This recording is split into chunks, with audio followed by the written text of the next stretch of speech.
आप आज हम एक नया चैप्टर स्टार्ट कर रहे हैं जो बहुत ही इंपॉर्टेंट है, जिसका नाम है वंशागति तथा विविधता के सिद्धांत।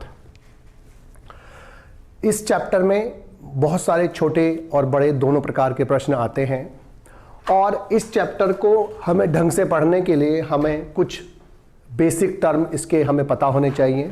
और पहले हम उन बेसिक टर्म्स के बारे में पढ़ेंगे और फिर हम मेंडल के नियम और बाकी के टॉपिक्स पढ़ेंगे। अब सबसे पहले जो हमें पता होना चाहिए इसमें टर्म वो है वंशागति यानी कि इनहेरिटेंस। वह प्रक्रिया जिसके द्वारा माता पिता यानी कि मदर और फादर यानी कि पेरेंट्स के लक्षण संतानों यानी कि ऑफस्प्रिंग में ट्रांसफर होते हैं, वंशागति यानी कि इनहेरिटेंस कहलाती है। यानी कि वह प्रक्रिया जिसमें माता पिता यानी कि मदर फादर यानी कि जनकों के कैरेक्टर्स लक्षण संतानों में ट्रांसफर होते हैं, क्या कहलाता है? वंशागति यानी कि इनहेरिटेंस कहलाता है। इसके बाद जो पता होना चाहिए हमें वो है हेरिडिटी यानी कि आनुवांशिकता। हेरिडिटी का मतलब क्या होता है कि वंशागति यानी कि इनहेरिटेंस के अध्ययन को हम हेरिडिटी कहते हैं। यानी कि माता पिता से यानी कि जनकों से लक्षणों के संतानों में जाने की प्रक्रिया इनहेरिटेंस कहलाती है जब या वंशागति कहलाती है, जबकि उन लक्षणों के माता पिता से संतानों में जाने के अध्ययन को हम हेरिडिटी यानी कि आनुवांशिकता कहते हैं। आनुवांशिकता के साथ साथ जो नया वर्ड हमें पता होना चाहिए वो है विभिन्नताएं यानी कि वेरिएशन। समान जाति के सदस्यों में पाई जाने वाले अंतर या जो डिफरेंसेस पाए जाते हैं हम उन्हें क्या बोलते हैं? विभिन्नताएं यानी कि वेरिएशन कहते हैं। या वेरिएशन मतलब विभिन्नताओं का मतलब क्या है कि समान जाति के सदस्यों में और माता पिता से भिन्न भिन्न लक्षण जो संतानों में और सिबलिंग्स में पाए जाते हैं। सिबलिंग्स का मतलब होता है भाई बहन के लिए वर्ड लगाते हैं सिबलिंग। तो सिबलिंग्स में माता पिता से डिफरेंट कैरेक्टर्स जो पाए जाते हैं, बच्चों में जो डिफरेंट कैरेक्टर्स पाए जाते हैं माता पिता से, या समान जाति के सदस्यों में जो डिफरेंट कैरेक्टर्स पाए जाते हैं हम उन्हें क्या बोलते हैं? विभिन्नताएं बोलते हैं। और चौथा जो वर्ड है वो है जेनेटिक्स यानी कि आनुवांशिकी। जेनेटिक्स का मतलब क्या होता है कि हेरिडिटी प्लस वेरिएशन यानी कि आनुवांशिकता तथा विभिन्नताओं की जो कलेक्टिव स्टडी होती है, सामूहिक अध्ययन होता है दोनों का, हम उन्हें क्या बोलते हैं? जेनेटिक्स कहते हैं। तो चारों चीजें हमें समझ में आई। क्या? वंशागति का मतलब माता पिता से संतानों का लक्षणों का संतानों में जाना, इनहेरिटेंस यानी कि वंशागति, उनका अध्ययन हेरिडिटी यानी कि आनुवांशिकता, समान जाति के सदस्यों में पाए जाने वाले अंतर जो माता पिता से संतानों में डिफरेंट होते हैं या भाई बहनों में डिफरेंट कैरेक्टर्स होते हैं, उन्हें हम क्या बोलते हैं? विभिन्नताएं बोलते हैं। और जेनेटिक्स का मतलब है कि जेनेटिक्स का मतलब हेरिडिटी प्लस वेरिएशन यानी कि आनुवांशिकता और वंशागति दोनों को जो कलेक्टिवली स्टडी होती है हम उसे क्या बोलते हैं? जेनेटिक्स कहते हैं। जेनेटिक्स कहते हैं आनुवांशिकता प्लस विभिन्नताओं का अध्ययन। इसके बाद जो नेक्स्ट टॉपिक हमें पता होना चाहिए वो पता होना चाहिए लक्षण यानी कि कैरेक्टर। लक्षण या कैरेक्टर का मतलब क्या है कि कोई भी जो जीव होता है उसके अंदर पाए जाने वाले जो फीचर्स होते हैं उसको हम कैरेक्टर कहते हैं, लक्षण कहते हैं। जैसे हमने कहा इसका एग्जाम्पल कैरेक्टर का, आंखों का रंग और पुष्प का रंग। तो जीवों में जो फीचर्स पाए जाते हैं जो अलग अलग सदस्यों में भिन्न भिन्न हो सकते हैं हम उसको क्या बोलते हैं? लक्षण कहते हैं। और इसके साथ जो वर्ड हमें पता होना चाहिए ट्रेट। तो लक्षण का जो विभिन्न रूप होते हैं उसको हम क्या बोलते हैं? ट्रेट्स बोलते हैं। जैसे इसके ट्रेट के एग्जाम्पल समझो आप कि ट्रेट का एग्जाम्पल हमने कहा आंखों का रंग क्या है? लक्षण है। लेकिन आंखों का रंग फॉर एग्जाम्पल ब्लैक कलर और फॉर एग्जाम्पल ब्राउन कलर, दो अलग अलग फॉर्म है। या इसमें रेड कलर, लाल पुष्प और व्हाइट पुष्प, दो अलग अलग फॉर्म है। तो पुष्प का रंग क्या है, लक्षण है उसका, और जो ये रेड और व्हाइट है ये दो अलग अलग ट्रेड्स हैं, दो डिफरेंट फॉर्म्स जो होती है, जो अलग अलग फॉर्म्स होती हैं, हम उसे क्या बोलते हैं, ट्रेट कहते हैं। तो लक्षण का मतलब क्या है, जो किसी भी जीव का फीचर होता है जो नॉर्मली जीन से कंट्रोल होता है और वो अलग अलग सदस्यों में अलग अलग हो सकता है, वो क्या कहलाता है, लक्षण कहलाता है। लक्षण के जो भिन्न भिन्न रूप होते हैं, वेरिएंट्स होते हैं, भिन्न रूप होते हैं, उन्हें हम क्या बोलते हैं, ट्रेट्स कहते हैं। इसके बाद जो नेक्स्ट टॉपिक हमें पता होना चाहिए वो है क्रॉस। इसे हिंदी में भी क्रॉस कहते हैं। क्रॉस का मतलब क्या है कि दो जनकों का, यानी कि मदर और फादर का मैटिंग, रिप्रोडक्शन, जिसके अंदर युग्मकों का संलयन होता है, हम उसे क्रॉस कहते हैं। फॉर एग्जाम्पल हमने कहा कि एक रेड फ्लावर प्लांट है या लाल पुष्प वाला प्लांट है और दूसरा वाइट फ्लावर प्लांट है। लाल पुष्प और सफेद पुष्प वाले प्लांट हैं, इनके बीच में इसको हमने कैपिटल आर से रिप्रेजेंट करा, इसको स्मॉल आर से। तो अब जो ये क्रॉस हो रहा है, ये जो पूरा मैटिंग है, रिप्रोडक्शन है, जिसमें गैमीट्स बने, गैमीट्स बन के फिर नए इंडिविजुअल बनते हैं, नए सदस्य बनते हैं, इस पूरे को हम क्या बोलते हैं, क्रॉस बोलते हैं। क्रॉस का मतलब माता पिता के बीच में जनन और जिसमें युग्मकों का संलयन होता है, युग्मकों का फ्यूजन होता है, हम उसे क्या बोलते हैं, क्रॉस कहते हैं। इसके बाद जो सबसे इंपॉर्टेंट टर्म अब यूज होने जा रही है वो जीन है। बहुत इंपॉर्टेंट क्वेश्चन इसमें से पूछे जाते हैं। वो पूछ लेगा आपसे, जीन किसे कहते हैं, जीन किससे बनी होती है, जीन्स के क्या काम है, जीन्स कहां पर प्रेजेंट होती है। तो जीन का मतलब क्या है कि जो यूकैरियोटिक जीवों में केंद्रक और प्रोकैरियोटिक जीवों में न्यूक्लियोइड या जीनोफोर में उपस्थित संरचनाएं, जो डीएनए के खंड होते हैं, डीएनए के टुकड़े होते हैं, जिन पर विशिष्ट लक्षण उपस्थित होते हैं, या हम ये कह सकते हैं कि केंद्रक के अंदर या न्यूक्लियोइड के अंदर डीएनए के वे विशेष खंड जो जीवों में कुछ विशिष्ट जैविक लक्षणों को नियंत्रित करते हैं, जीन कहलाते हैं। जीन जो होती है वो डीएनए की बनी होती है बेसिकली, और वो किसी भी जैविक लक्षण को, किसी भी बायोलॉजिकल कैरेक्टर्स को एक्सप्रेस करती है, निरूपित करती है, बनाती है। और वो डीएनए के खंड होते हैं और वो या तो केंद्रक में उपस्थित होते हैं यूकैरियोटिक सेल्स के अंदर, और प्रोकैरियोटिक सेल्स में वो जीनोफोर में या न्यूक्लियोइड में प्रेजेंट होते हैं। तो जीन आनुवंशिकता की इकाई है, यूनिट ऑफ हेरिडिटी है, यूनिट ऑफ जेनेटिक्स है, और जो माता पिता से लक्षणों को संतानों में लेकर जाती है। डीएनए के खंड होते हैं जो मनुष्य में और जीवों में किसी विशिष्ट लक्षण को निरूपित करते हैं, किसी विशिष्ट लक्षण को बनाते हैं। अब इसके बाद जो हमें टॉपिक पता होना चाहिए वो जीन्स के साथ साथ जीनोम और एलील। पहले हम एलील देखते हैं, कारक बोलते हैं इसको हिंदी में हम। तो कारक का मतलब क्या है कि अगर कोई एक लक्षण, तो जीन और एलील में संबंध क्या है। एलील और जीन में बहुत ही क्लोज संबंध होता है। न्यूक्लियोटाइड क्या होता है, ललिता श्रीवास्तव।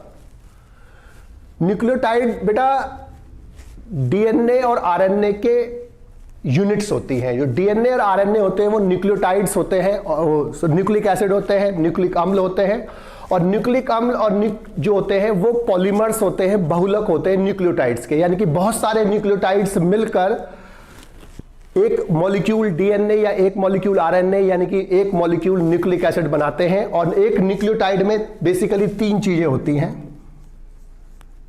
इस नेक्स्ट चैप्टर में हम इसको पढ़ेंगे बेटा, न्यूक्लियोटाइड को। शुगर यानी कि शर्करा, नाइट्रोजीनस क्षार यानी कि नाइट्रोजीनस बेस, और फॉस्फेट। ये तीनों मिलकर एक न्यूक्लियोटाइड बनाते हैं, और बहुत सारे न्यूक्लियोटाइड मिलकर एक मॉलिक्यूल डीएनए या एक मॉलिक्यूल आरएनए यानी कि एक मॉलिक्यूल न्यूक्लिक एसिड बनाते हैं। नेक्स्ट चैप्टर में डिटेल में पढ़ेंगे बेटा, ठीक है।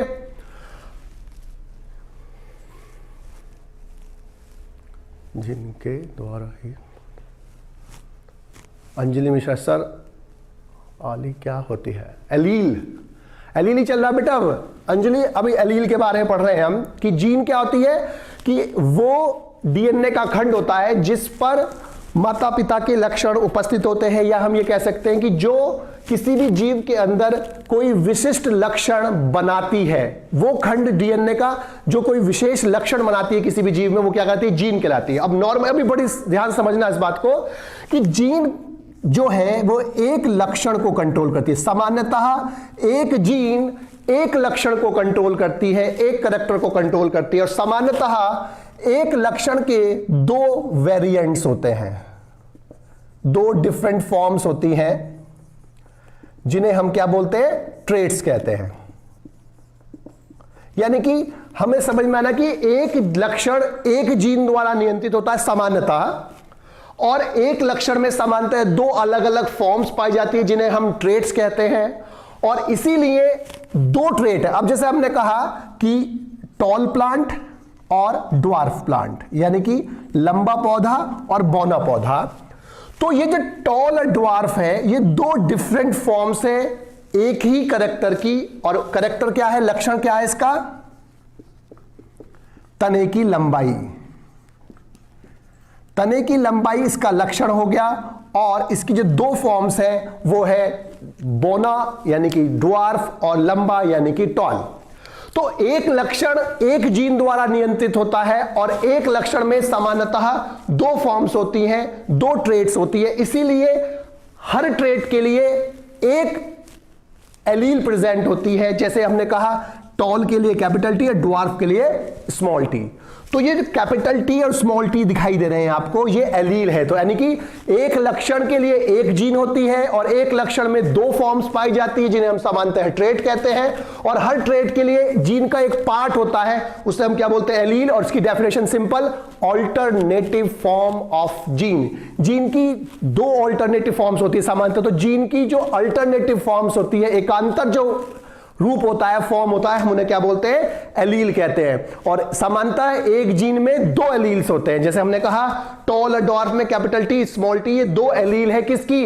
एक ही जीन लंबाई की। तो जीन डीएनए का वो खंड है जो किसी भी जीव में एक विशिष्ट लक्षण को बनाता है, निरूपित करता है, एक्सप्रेस करता है।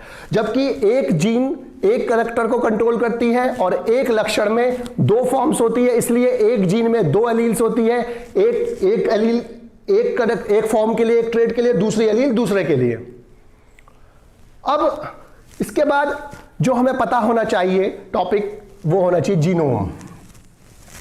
जीनोम की जो डेफिनेशन है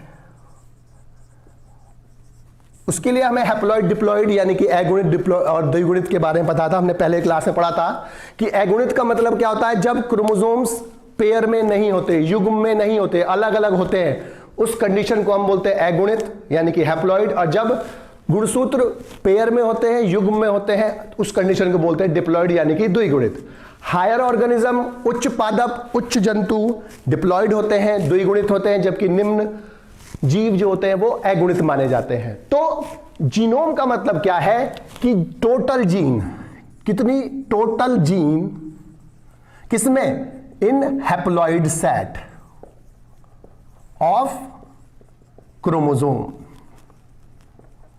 यानी कि गुणसूत्रों के अगुणित सेट में कितनी टोटल जीन्स होती हैं, उसको हम क्या बोलते हैं? जीनोम। तो जीनोम का मतलब अगुणित क्रोमोसोम्स में, गुणसूत्रों में उपस्थित कुल जीन्स क्या कहलाती है? जीनोम कहलाती है।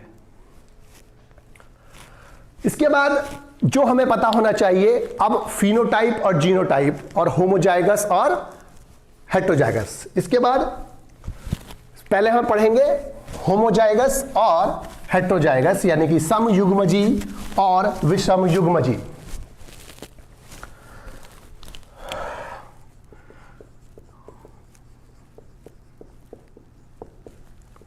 और विषम युग्मजी। अब कभी कभी इनमें अंतर भी पूछ लिया जाता है, एक नंबर में, दो नंबर में, कि आप समयुग्मजी और विषमयुग्मजी के बीच में अंतर लिखिए। तो सम माने क्या होता है? समान। इसे बोलते हैं हम होमोजाइगस, इसको बोलते हैं हम हेट्रोजाइगस। हेट्रो माने होता है भिन्न भिन्न, अलग अलग, विषम, और सम, होमो माने होता है सम। तो सम का मतलब क्या है, समान का मतलब क्या है कि जहां पर एक ऐसी स्थिति जिसमें एलील समान हो, क्या कहलाती है, समयुग्मजी कंडीशन कहलाती है। और जीव जिसके अंदर यह पाई जाती है उसको भी समयुग्मजी यानी कि होमोजाइगस ही कहते हैं। सर ग्रीन गनस्टर में लगे होते हैं जीन, क्या लिख दिया, पता नहीं क्या लिख रहा है।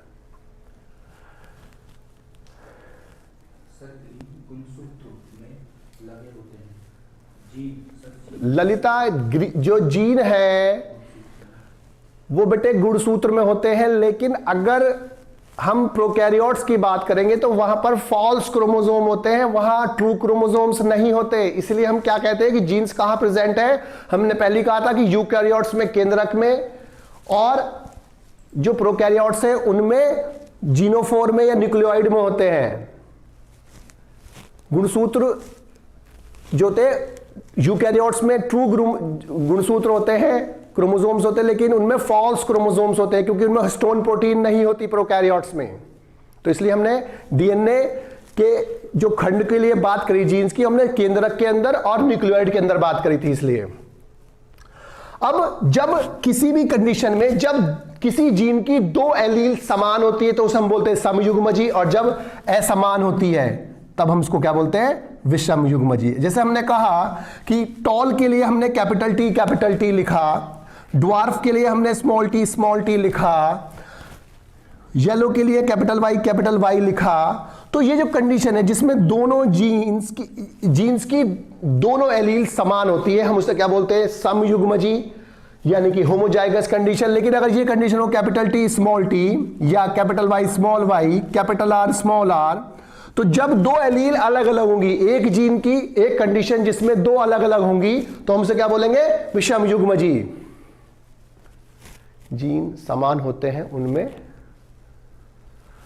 समयुग्मजी, और जिसमें जीन समान ना हो वो विषम युग्मजी। ठीक है बेटा, जिसमें जब जीन के एलील, एक जीन के दो एलील, अगर वो कंडीशन जिसमें एक जीन के दो एलील समान है, जैसे हमने कहा टॉल कैपिटल, अब देखो कैपिटल टी भी टॉल है, कैपिटल टी स्मॉल टी भी टॉल है, लेकिन इस वाली कंडीशन में दोनों एलील सेम है, लेकिन इसमें दो एलील अलग अलग है। ये भी टॉल है प्लांट और ये भी टॉल है प्लांट, लेकिन दोनों में अंतर है कि ये होमोजाइगस कंडीशन है, ये हेट्रोजाइगस कंडीशन है, यानी कि ये समयुग्मजी है, ये विषम युग्मजी है। यानी कि समयुग्मजी का मतलब जब एक जीन की दो एलील समान होती है, क्या कहलाती है, समयुग्मजी। और वो कंडीशन जिसमें एक जीन की दो अलग अलग एलील्स होती हैं, भिन्न भिन्न होती है, उसे हम बोलते हैं विषम युग्मजी यानी कि हेट्रोजाइगस।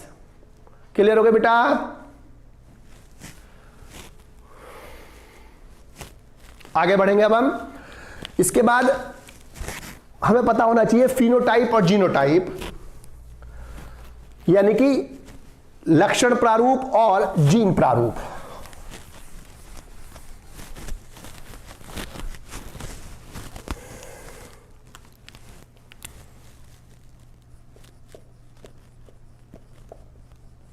फिनोटाइप और जीनोटाइप। फिनोटाइप का मतलब क्या होता है कि किसी भी ऑर्गेनिज्म के अंदर, किसी भी जीव के अंदर जो बाह्य लक्षण रूप होता है, यानी कि जो बाह्य रूप होता है उसका, जिसे हम बाहर से देखकर पहचान पाते हैं, उसको हम क्या बोलते हैं, उसका फिनोटाइप। यानी कि जो फिनोटाइप है उसको हम बोलते हैं लक्षण प्रारूप।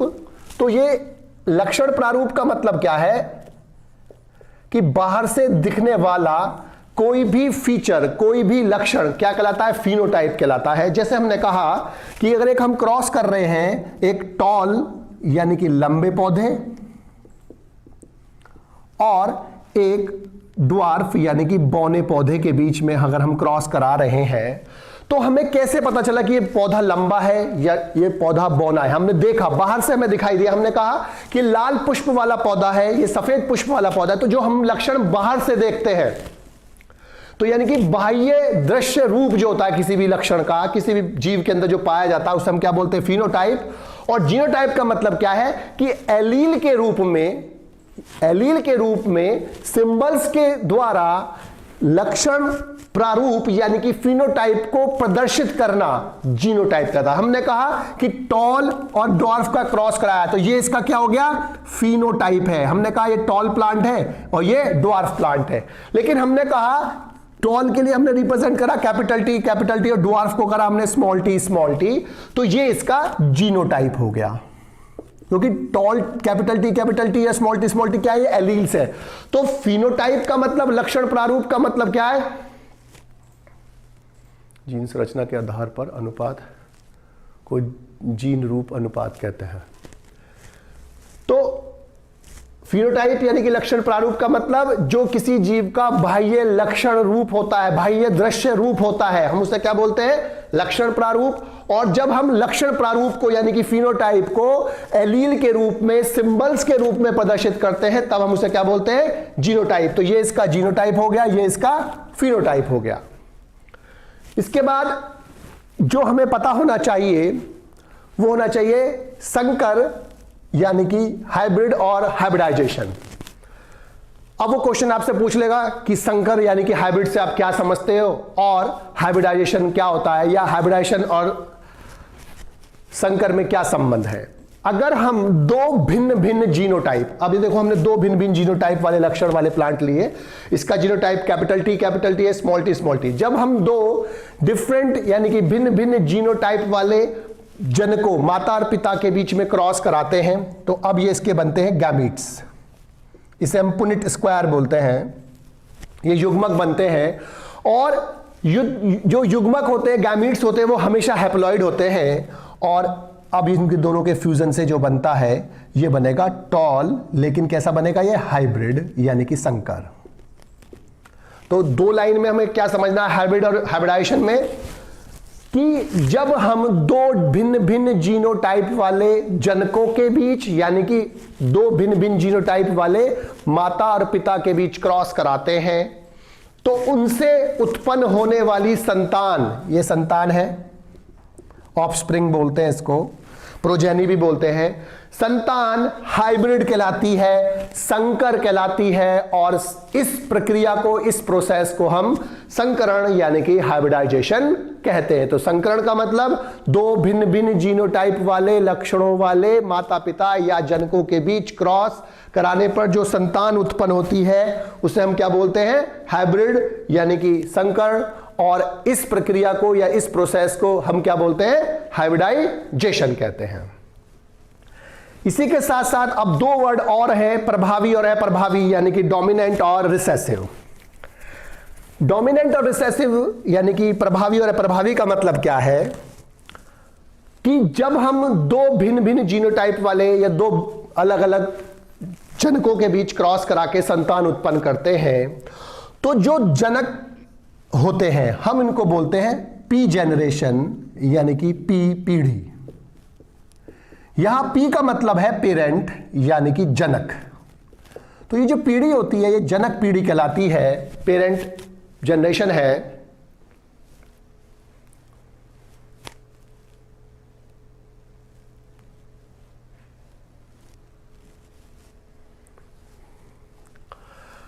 अब तो पी जनरेशन वाले जब दो जनकों के बीच क्रॉस कराकर संतान बनती है तो इस संतान को हम बोलते हैं F1 जनरेशन यानी कि F1 पीढ़ी, फर्स्ट फीलियल जनरेशन बोलते हैं या प्रथम पुत्री पीढ़ी कहते हैं हम इसको। और जब हम इसको क्रॉस करा के जब दूसरी जनरेशन बनाएंगे तब हम इसको बोलते हैं F2 जनरेशन यानी कि F1 इंटू F1 कराकर जब F1 वाले दो पौधों के बीच या दो जीवों के बीच क्रॉस करा के संतान बनाते तब उसे हम बोलते हैं F2 जनरेशन, और F2 के आगे F3 और आगे। तो जो प्रभावी और अप्रभावी का मतलब क्या है कि ऐसी एलील जो अपने आप को होमोजाइगस यानी कि समयुग्मजी कंडीशन में और एज विषम युग्मजी यानी कि हेट्रोजाइगस कंडीशन, दोनों कंडीशन में अपने आप को निरूपित करती है, अपना लक्षण बनाती है। क्या कहलाती है? डोमिनेंट यानी कि प्रभावी। तो प्रभावी का मतलब क्या है यहां पर कि एक एलील जो क्या करेगी, जो होमोजाइगस कंडीशन में भी प्लस हेट्रोजाइगस कंडीशन में भी, यानी कि समयुग्मजी और विषम युग्मजी दोनों कंडीशंस में अपना प्रभाव दिखाती है।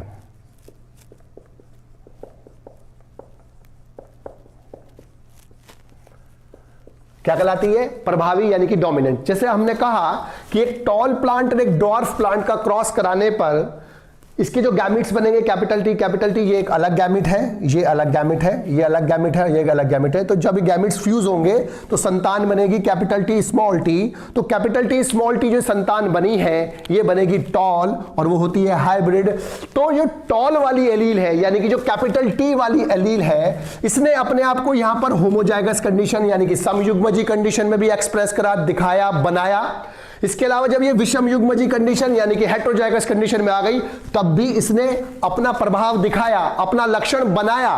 तो ये कैपिटल टी वाली जो एलील है ये क्या कहलाएगी? प्रभावी। लेकिन जो ये वाली एलील दिख रही है आपको स्मॉल टी, यहां पर जो स्मॉल टी है, यहां पर इसने अपना कैरेक्टर बनाया कब? होमोजाइगस कंडीशन में यानी कि समयुग्मजी कंडीशन में। लेकिन यहां पर देखो, यहां पर स्मॉल टी प्रेजेंट है लेकिन यहां पर बना टॉल, ड्वार्फ नहीं बना। इसका मतलब स्मॉल टी वो एलील है जिसने अपने आप को होमोजाइगस कंडीशन में तो एक्सप्रेस किया, निरूपित किया, अपना लक्षण बनाया।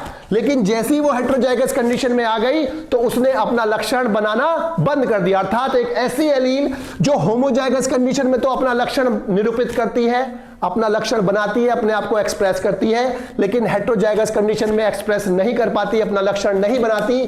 क्या कहलाती है? रिसेसिव। तो यहां पर स्मॉल टी जो हो गई वो हो गई अप्रभावी और इस कैपिटल टी हो गई प्रभावी। तो यानी कि प्रभावी एलील वो एलील होती है जो अपने आप को समयुग्मजी और विषम युग्मजी दोनों परिस्थितियों में निरूपित करती है, अपना लक्षण बनाती है। जबकि रिसेसिव यानी कि अप्रभावी वो एलील होती है जो होमोजाइगस यानी कि समयुग्मजी कंडीशन में तो अपने आप को एक्सप्रेस करती है, अपना लक्षण बनाती है, लेकिन विषम युग्मजी में वो नहीं बना पाती, अर्थात फेल हो जाती है अपना लक्षण एक्सप्रेस करने में, अपना लक्षण बनाने में।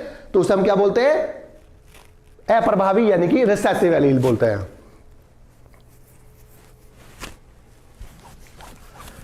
इसके बाद जो अब हमें पता होना चाहिए वो है मेंडल के नियम।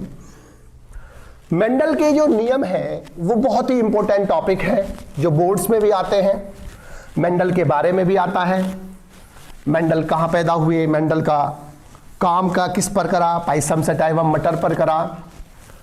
तो मेंडल ने सबसे पहले जेनेटिक्स के एक्सपेरिमेंट किए पाइसम सटाइवम यानी कि मटर के पौधे पर, और उन्होंने इन मटर के पौधों पर प्रयोग करने के बाद कुछ निष्कर्ष निकाले, कुछ कंक्लूजन्स निकाले जो उनकी मृत्यु तक प्रकाश में नहीं आए। लोगों ने उनको ध्यान नहीं दिया क्योंकि उनका जो कंक्लूजन था, उनका जो निष्कर्ष निकाला था उन्होंने, उस समय के हिसाब से बहुत एडवांस था, इसलिए लोगों ने उस पर ध्यान नहीं दिया।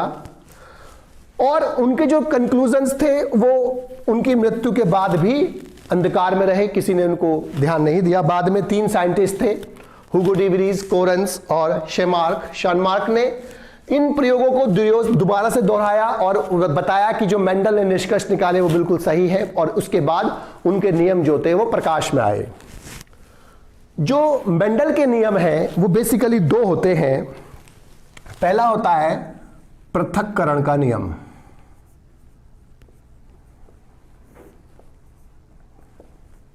लॉ ऑफ सेग्रीगेशन, इसे युग्मकों की शुद्धता का नियम भी कहते हैं, law of purity of gametes भी कहते हैं।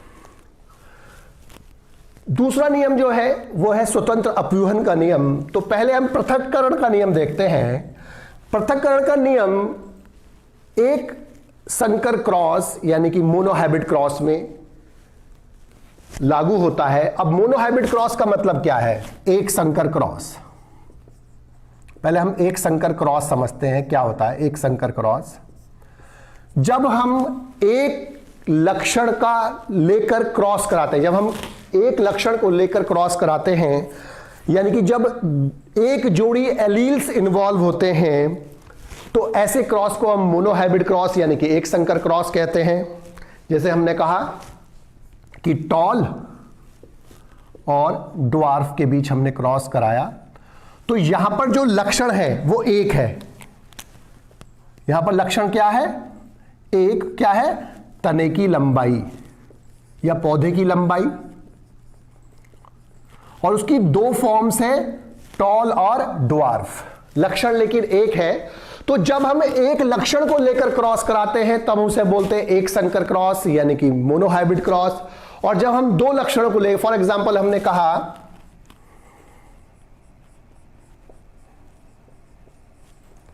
राउंड एंड येलो और रिंकल्ड एंड ग्रीन, तो यहां पर हमने दो लक्षण लिए। राउंड शेप हो गई, आकार हो गया किसका? बीज का। वाई जो है येलो जो है, और जो ग्रीन है वो कलर है कोटिलीडन का, बीज पत्र का। तो यहां पर हमने दो लक्षण लिए, तो इसे हम बोलते हैं डाइहाइब्रिड क्रॉस यानी कि द्विसंकर क्रॉस। जब तीन लक्षण लेंगे ट्राइहाइब्रिड क्रॉस, और तीन से ज्यादा के लिए नॉर्मली हम पॉलीहाइब्रिड क्रॉस लगाते हैं यानी कि बहुसंकर क्रॉस लगाते हैं। तो पृथक्करण का नियम पहली बात तो एक संकर क्रॉस पर आधारित है, जबकि स्वतंत्र अपरूपण का नियम लॉ ऑफ इंडिपेंडेंट असॉर्टमेंट जो होता है वो द्विसंकर क्रॉस पर आधारित होता है।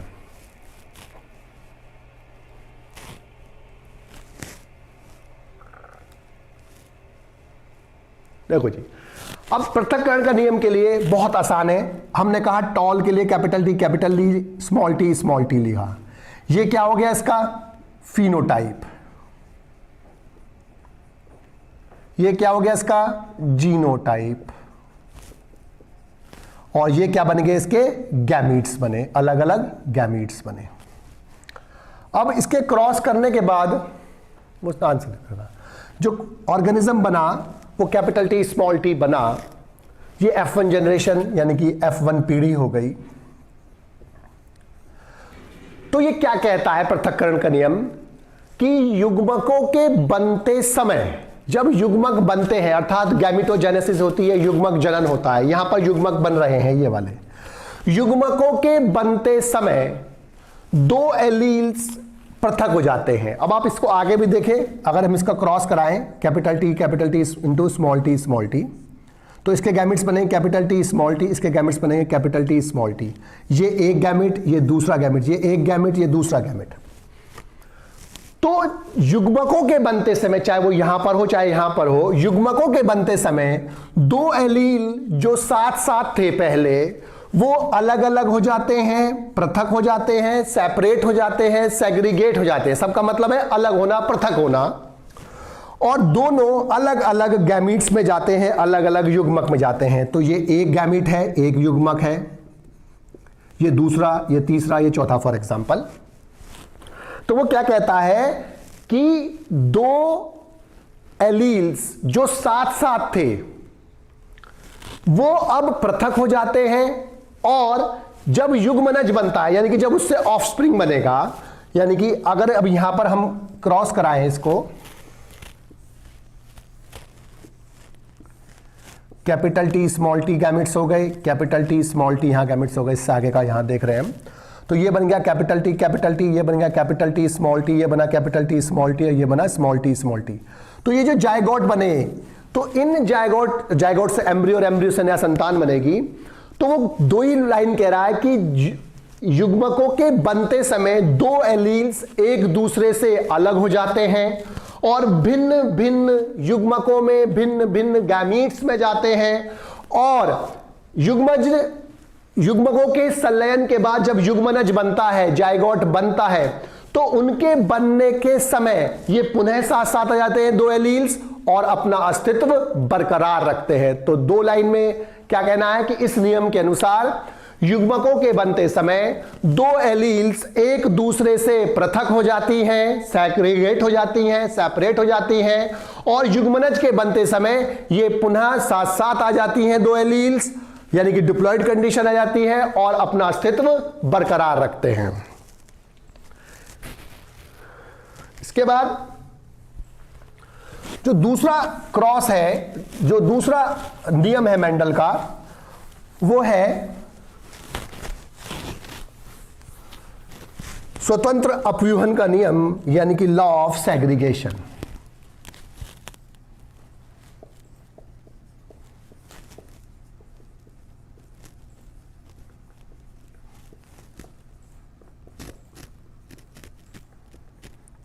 लॉ ऑफ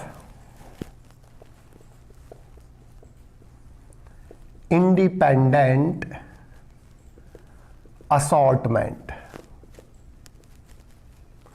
ये द्विसंकर क्रॉस पर आधारित था।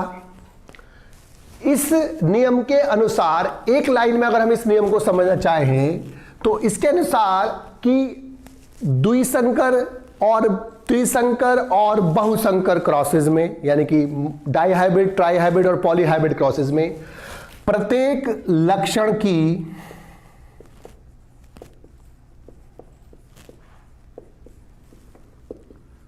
वंशागति स्वतंत्र होती है। अर्थात एक लक्षण की वंशागति दूसरे लक्षण की वंशागति पर निर्भर नहीं करती। तो एक लाइन में हम ये कहते हैं इस नियम के अनुसार कि वंशागति के दौरान प्रत्येक लक्षण की वंशागति द्विसंकर क्रॉस में, बहुसंकर क्रॉस में, त्रिसंकर क्रॉस, किसी की भी बात हो तो द्विसंकर, त्रिसंकर और बहुसंकर क्रॉस में वंशागति के दौरान प्रत्येक लक्षण की वंशागति स्वतंत्र होती है। अर्थात एक लक्षण की वंशागति दूसरे लक्षण की वंशागति पर निर्भर नहीं करती। अब इसका मतलब क्या कहना चाह रहा कि हमने कहा कि राउंड एंड येलो, यानी कि गोल एंड येलो यानी कि पीले, पौधे का क्रॉस अगर हम कराते हैं रिंकल्ड यानी कि झुर्रीदार और ग्रीन,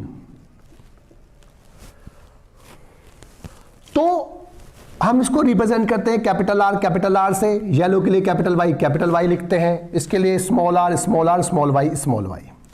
तो एक लक्षण के लिए, राउंड के लिए ये हो गया, दूसरा लक्षण के लिए येलो के लिए ये हो गया, इसमें एक कैरेक्टर के लिए ये हो गया, दूसरे कैरेक्टर के लिए ये हो गया।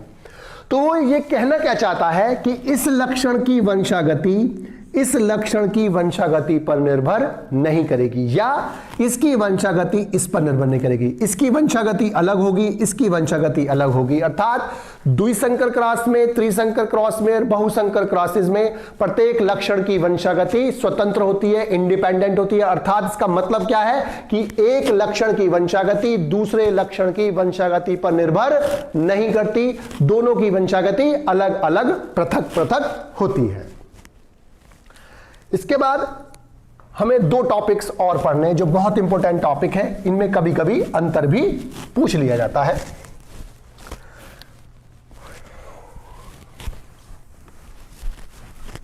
और पहला है अपूर्ण प्रभाविता,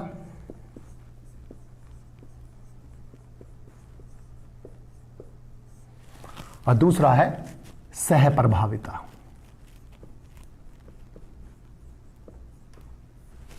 यानी कि इनकम्प्लीट डोमिनेंस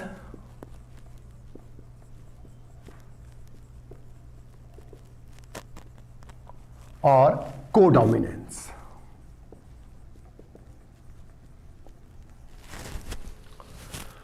इनकम्प्लीट डोमिनेंस का मतलब क्या है कि जब किसी क्रॉस में, किसी जीव के, ऑर्गेनिज्म के क्रॉस के समय F1 जनरेशन में दोनों एलील यानी कि डोमिनेंट, प्रभावी और अप्रभावी, दोनों एलील्स मिक्स हो जाती हैं, ब्लेंड हो जाती है। मिक्सिंग का मतलब मिश्रित होना, उसे ब्लेंडिंग बोलते हैं। मिश्रित हो जाती है, ब्लेंड हो जाती है, और दोनों में से कोई सी भी एलील अपने आप को पूर्णतः एक्सप्रेस नहीं कर पाती, अपना पूरा प्रभाव नहीं दिखा पाती, और दोनों की मिक्सिंग से एक नया इंटरमीडिएट यानी कि माध्यमिक लक्षण प्रकट होता है। तो इस घटना को बोलते हैं हम इनकम्प्लीट डोमिनेंस या अपूर्ण प्रभाविता। नाम सब चल रहा है कि जब किसी एग्जाम्पल में, किसी केस में दोनों एलील्स में से कोई सी भी डोमिनेंट और रिसेसिव यानी कि प्रभावी और अप्रभावी दोनों ही एलील्स अपने आप को पूर्णतः एक्सप्रेस नहीं कर पाती है, यानी कि अपना प्रभाव नहीं दिखा पाती है। दोनों की मिक्सिंग हो जाती है, ब्लेंडिंग हो जाती है, मिश्रण हो जाता है और उनके मिश्रण के कारण एक नया कैरेक्टर डेवलप होता है, एक इंटरमीडिएट कैरेक्टर डेवलप होता है, उसे हम बोलते हैं अपूर्ण प्रभाविता। लेकिन सह प्रभाविता में भी इंटरमीडिएट कैरेक्टर डेवलप होता है, लेकिन इसमें और इसमें सबसे बड़ा अंतर क्या है कि इसमें दोनों एलील अपने आप को कंप्लीटली एक्सप्रेस करते हैं, अपने आप को पूर्णतः निरूपित करते हैं, अपना प्रभाव बनाते हैं, अपना लक्षण बनाते हैं और उनके लक्षण अलग अलग बनाने के बाद एक नया कैरेक्टर डेवलप होता है। दोनों की मिक्सिंग से कैरेक्टर्स के एक्सप्रेस होने के बाद एक नया कैरेक्टर इंटरमीडिएट कैरेक्टर्स डेवलप होता है। इसका एग्जाम्पल जो है वो है मनुष्य में ब्लड ग्रुप यानी कि रुधिर वर्ग की वंशागति,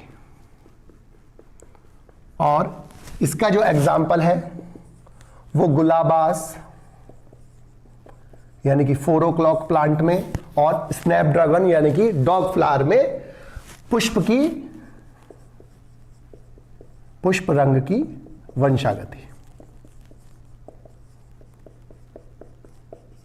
दोनों ही इंपॉर्टेंट है। इसमें से पूछ लेते हैं कि आप अपूर्ण प्रभाविता से क्या समझते हैं, इसको उदाहरण सहित समझाइए, या सह प्रभाविता से आप क्या समझते हैं, इसे उदाहरण सहित समझाइए, या कभी कभी वो पूछ लेता है अपूर्ण प्रभाविता में और सह प्रभाविता में अंतर लिखिए। अब इसमें जो गुलाबास है उसमें 2 तरह के पुष्प पाए जाते हैं, रेड और व्हाइट यानी कि लाल और सफेद। इसको हम कैपिटल आर से रिप्रेजेंट करते हैं, इसको हम स्मॉल आर से रिप्रेजेंट करते हैं। ये क्या हो गया इसका फिनोटाइप, ये हो गया इसका फिनोटाइप। ये क्या हो गया इसका जीनोटाइप। ये क्या बन गए इसके गैमीट्स, युग्मक। इनके फ्यूजन से प्रोडक्ट बना F1 जनरेशन। लेकिन यहां पर जो ऑर्गेनिज्म बनता है ना तो वो रेड होता ना वो व्हाइट होता, बल्कि इनका इंटरमीडिएट पिंक होता है यानी कि गुलाबी होता है। और दोनों में एक खास बात और है कि इनमें जीनोटाइप और फिनोटाइप रेशियो दोनों में समान होता है। अब जब हम इसकी F1 इंटू F1 करते हैं यानी कि capital R small R into capital R small R, तो इसके गैमेट्स बनेंगे कैपिटल आर स्मॉल आर, इसके गैमेट्स बनेंगे कैपिटल आर स्मॉल आर। इसके आगे का यहां देख रहे हैं हम capital R small R, capital R small R. इन दोनों का क्रॉस कराने के बाद जो बनेगा कैपिटल आर, यहां बनेगा कैपिटल आर स्मॉल आर, यहां पर कैपिटल आर स्मॉल आर, यहां स्मॉल आर। अब जो यहां पर ऑर्गेनिज्म बनेंगे ये बनेगा रेड, ये बनेगा पिंक, ये बनेगा पिंक और ये बनेगा व्हाइट। तो यहां पर रेड, पिंक और व्हाइट का जो अनुपात होता है, रेशियो होता है, वो 1:2:1 होता है। और यही इसका जीनोटाइप रेशियो है, यही इसका फिनोटाइप रेशियो है। अब जो इसका एग्जाम्पल है मनुष्य में ब्लड ग्रुप इनहेरिटेंस, तो मनुष्य में जो ब्लड ग्रुप होते हैं वो 4 प्रकार के होते हैं। Blood group A, blood group B, blood group A B और ब्लड ग्रुप ओ। ये जो ब्लड ग्रुप की निर्धारण होता है, ब्लड ग्रुप का बनना होता है, वो बेसिकली 2 चीजों पर निर्भर करता है। एक होता है एंटीजन और दूसरा होता है एंटीबॉडी। एंटीजन एक्चुअल में है क्या? जो हमारी आरबीसी है, जो बाइकॉन्केव होती है, लाल रुधिर कणिका, उसके ऊपर एक विशेष प्रोटीन पाई जाती है जिसे हम बोलते हैं एंटीजन। और ये एंटीजन 2 प्रकार की होती है, एंटीजन ए और एंटीजन कैपिटल बी। इसके अगेंस्ट एंटीबॉडीज पाई जाती है ब्लड में, और वो एंटीबॉडीज जो होती है वो प्लाज्मा में पाई जाती है। और वो एंटीबॉडीज भी दो होती है, स्मॉल ए और स्मॉल बी। एंटीजन वो ग्लाइकोप्रोटीन या प्रोटीन होता है जिसके खिलाफ एंटीबॉडीज बनती हैं, और एंटीबॉडीज वो स्पेशल ग्लाइकोप्रोटीन होते हैं जो एंटीजन के अगेंस्ट बनते हैं, उसके विरुद्ध बनते हैं, उन्हें हम एंटीबॉडीज कहते हैं। अब जो एंटीजन होता है ब्लड ग्रुप ए वाले में एंटीजन ए होता है, लेकिन एंटीबॉडी स्मॉल बी होती है। ब्लड ग्रुप बी वाले में एंटीजन बी होता है, लेकिन एंटीबॉडी स्मॉल ए होती है। इसमें एंटीजन ए और बी दोनों होते हैं और एंटीबॉडी एब्सेंट होती है। और इसमें एंटीजन ए और बी दोनों एब्सेंट होते हैं और एंटीबॉडी स्मॉल ए स्मॉल बी दोनों प्रेजेंट होते हैं। यानी कि हम ये कह सकते हैं कि जिसमें ब्लड ग्रुप, वो ब्लड ग्रुप जिसमें एंटीजन ए होता है वो ब्लड ग्रुप ए, जिसमें बी होता है वो बी, जिसमें दोनों होते हैं वो ए बी, और जिसमें नहीं होता वो ओ होता है। तो अब जो मनुष्य में ब्लड ग्रुप की वंशागति है वो 3 एलील पर निर्भर करती है, आई ए, आई बी और आई ओ, या स्मॉल आई भी लिख देते हैं कभी कभी इसको। ये मल्टीपल एलील यानी कि बहुविकल्पी मल्टीपल एलील्स का भी एग्जाम्पल है जो हम आगे पढ़ेंगे। तो आई ए जो एलील है वो बनाता है एंटीजन ए, ये बनाता है एंटीजन बी, और ये नो एंटीजन, अर्थात ये कोई एंटीजन नहीं बनाता है। जब एक मदर और एक फादर जिनका ब्लड ग्रुप ए और बी होता है, हमने कहा ये मदर और ये फादर, जो अब इनमें जीनोटाइप पाए जाते हैं वो 6 पाए जाते हैं। आई ए, इसमें ब्लड ग्रुप ए बनता है। आई ए आई ओ, इसका भी ब्लड ग्रुप ए बनता है। आई बी, इसमें ब्लड ग्रुप बी बनता है। आई बी आई ओ, इसमें ब्लड ग्रुप बी बनता है। इसके बाद I A I B, blood group A B बनता है, और आई ओ ब्लड ग्रुप ओ बनता है। क्यों बनता है ऐसे? क्योंकि जो ए और बी है वो आपस में कोडोमिनेंट होती है, सहप्रभावी होती है। दोनों जब साथ साथ आएंगी तो दोनों अपना प्रभाव दिखाएंगी।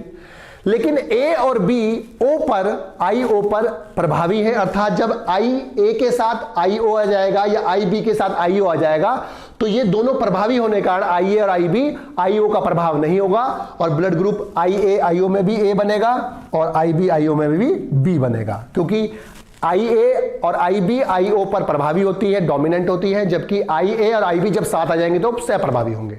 तो अब अगर हम मदर और फादर का जो जीनोटाइप है वो लिखेंगे, आई ए, इसका ब्लड ग्रुप ए है और इसका ब्लड ग्रुप माना बी है, तो हमने इसका लिखा आई ए आई ओ, इसको लिखा हमने आई बी आई ओ। अगर वो हमें स्पेशली नहीं कह रहा है कि वो होमोजाइगस ए है और या होमोजाइगस बी है, तो हम इसको आई ए आई ओ और आई बी आई ओ मान लेते हैं। तो इसका जो गैमीट्स बनेंगे वो क्या बनेंगे, आई ए आई ओ, इसके गैमीट्स बनेंगे आई B I O, Punnett square, इसका आई ए आई ओ गैमीट्स, यहां पर आई बी आई ओ, ये हो गया आई ए आई बी, ये हो गया आई बी आई ओ, ये हो गया आई ए आई ओ, ये हो गया आई ओ आई ओ। अब जो ये वाला है ये क्या बनेगा, ब्लड ग्रुप ए बनेगा, ये वाला ब्लड ग्रुप बी बनेगा, ये ब्लड ग्रुप ओ बनेगा, और जो ये बनेगा ए बी। तो जो ए बी वाला है यानी कि आई ए आई बी वाला जो है, तो ये दोनों आपस में कोडोमिनेंट होती हैं, सह प्रभावी होती हैं, और ये एंटीजन ए बनाता है और ये एंटीजन बी बनाता है, और दोनों की मिक्सिंग से ब्लड ग्रुप ए बी बनता है। ब्लड ग्रुप ए बी बनता है। तो यहां पर आई ए और आई बी दोनों साथ में कोडोमिनेंट है। सर फिर बताइए, समझ में नहीं आ रहा। ललिता जी क्या समझ में नहीं आया इसमें? कि जो सहप्रभाविता है, उसमें क्या होगा कि जो दो एलील्स होंगी दोनों अलग अलग अपना प्रभाव दिखाएंगी, अपने आप को एक्सप्रेस करेंगी, अपना जो प्रभाव उनको बनाना था वो बनाएंगी, और बनाने के बाद एक नया लक्षण डेवलप होगा। लेकिन इस वाले में, जो पहले वाले में था इनकम्प्लीट डोमिनेंस में, उसमें दोनों एलील मिक्स हो जाती हैं, दोनों में से कोई भी एलील अपने आप को कंप्लीटली पूर्णतः निरूपित नहीं करती, अपना प्रोडक्ट नहीं बनाती हैं, और दोनों की मिक्सिंग से एक नया कैरेक्टर, इंटरमीडिएट कैरेक्टर्स डेवलप होता है। आई ललिता जी, समझ में नहीं आई कि कोडोमिनेंस में दो एलील साथ साथ रहते हैं, अपने आप को एक्सप्रेस करते हैं, अलग अलग बनाते हैं प्रोडक्ट, और उनके प्रोडक्ट बनने के बाद एक नया लक्षण डेवलप होता है, जबकि दोनों में इंटरमीडिएट बनता है। लेकिन अपूर्ण प्रभाविता में दोनों एलील एक साथ मिक्स हो जाती है, ब्लेंड हो जाती है, और वो दोनों मिलकर एक नया इंटरमीडिएट कैरेक्टर बनाती हैं। और जो इनकम्प्लीट डोमिनेंस है उसमें कोई भी एलील अपने आप को पूर्णतः निरूपित नहीं करती, इसमें दोनों अपने आप को पूर्णतः निरूपित करती है, एक्सप्रेस करती है। बाकी का बेटा कल पढ़ेंगे हम। टाइमिंग क्या है? टाइम बेटा हमारा क्लास की 6 से 7 है, और कल हम इससे आगे की मल्टीपल एलील्स और वो आगे पढ़ेंगे। 6 o'clock शिवांग, 6 से 7 है बेटा।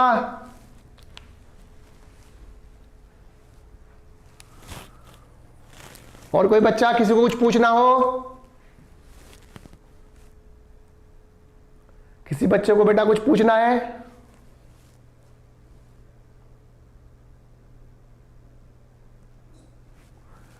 चलो ठीक है बेटा, हम आगे पढ़ेंगे कल इसको, आगे जो